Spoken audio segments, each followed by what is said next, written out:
Whenever anyone wants to have a treat meal, everybody first thinks of a pizza or a pasta.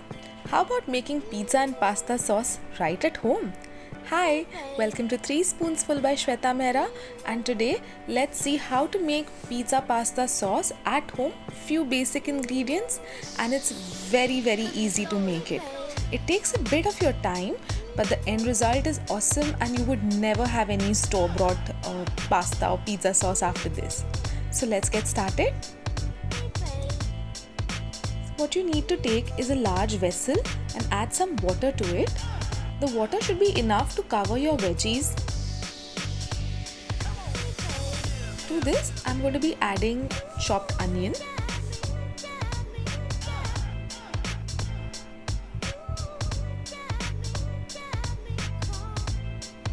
and tomatoes,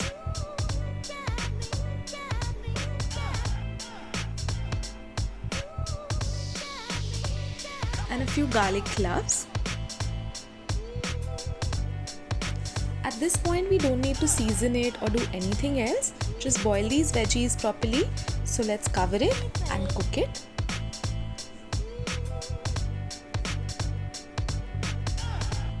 So here you can see that it is boiling quite well, and at this point the tomatoes, you can remove their peel. So if you want, you can do that. Now I have drained all the vegetables. You could keep the stock if you wish, and I've put everything in a mixer, cooled it down, and then you puree everything well.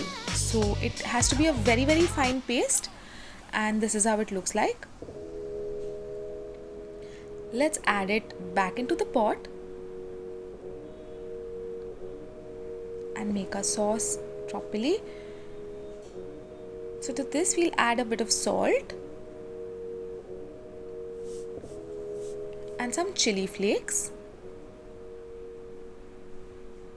It's all according to your taste. If you're going to just make it for kids, you probably want to skip the chili flakes. Let's add in a bit of butter and mix it all well. And you need to cover and cook this because this entire sauce just splatters a lot. So not only are you get everything dirty, but it's really hot, and if it touches you, you could get burnt badly. So make sure to cover and cook it.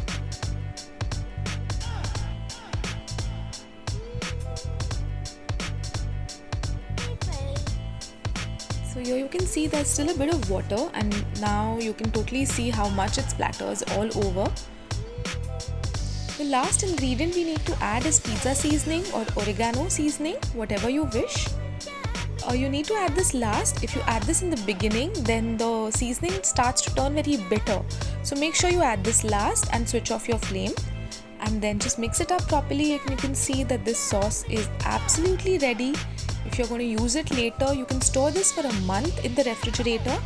And so cool it down, put it in a jar, make sure that it's an airtight jar that you use, and you can use this in pastas, you can use this for pizzas. It becomes a lovely base for any sort of pasta as well. Like if you're going to just mix a white sauce and a red sauce pasta, this is great to use it. You can see that it looks good. You could add a bit of capsicum to it and cook it up a little bit and use it in your pastas. It is a fabulous sauce for everything. So do give this recipe a try and let us know if you like it, and share if you would like to also know the recipe for the pizza.